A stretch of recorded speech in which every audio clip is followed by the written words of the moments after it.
Price God. நம்முடைய வாழ்க்கையில சில காரியங்கள் நம்மள தைரியத்தை இழக்க வைக்கும். ஆமாங்க. சில நேரத்துல ரொம்ப தைரியத்தை நம்ம இழந்து போய் நிப்போம்.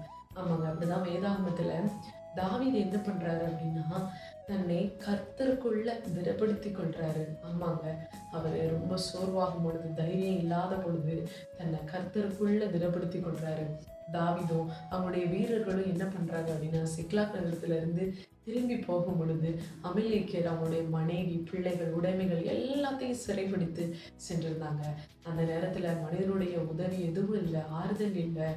ஆமாங்க. அந்த நேரத்துல என்ன பண்றாரு அப்படின்னா, தேவனை தேடணும் அப்படின்னு அவருக்கு ஒரு எண்ணம் இருக்கு. இன்னொன்னு என்னன்னா, தேவனை என்ன பண்றாருன்னா, வாக்குறுதிகள தேவன் கொடுத்த வாக்குறுதிகள அவர் நினைவு கூர்றாரு. தேவன் உதவுவாருன்னு சொல்லி அவருக்கு ஒரு விசுவாசம் இருக்கு. ஆமா. தேவனிடத்துல விசாரிக்கிறாரு. நான் அவங்கள பின்தொடரலாமான்னு கேட்கிறாரு. உடனே ஆண்டவர் சொல்றாரு, "நீ போ, எல்லாவற்றையும் நீ திருப்பிக் கொள்வாய்" என்று அவர் சொல்றாரு. ஆமாங்க. நமக்கு மனுஷனுடைய வார்த்தைகளோ, மனுஷங்களோ எது எதிரா இருந்தாலும், சூழ்நிலைகள் மோசமா இருந்தாலும், அந்த நேரத்துல நம்ம என்ன பண்ணணும்னா, கர்த்தருக்குள்ள நம்மளை திடப்படுத்திக் கொள்ள வேண்டும். ஆமா. இந்த இடத்துல தாவீது என்ன பண்றாரு அப்படின்னா, அவருக்கு கர்த்தருடைய பெலன் அவருக்கு கிடைக்குது. கர்த்தருடைய பெலன் தான் அவருக்கு தைரியத்தையும், வழிநடத்தலையும், வெற்றியையும் கொடுத்திருக்குது. ஆமாங்க.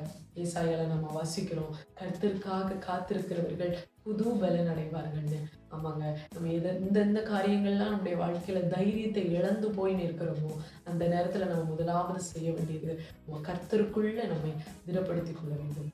ஆமென்.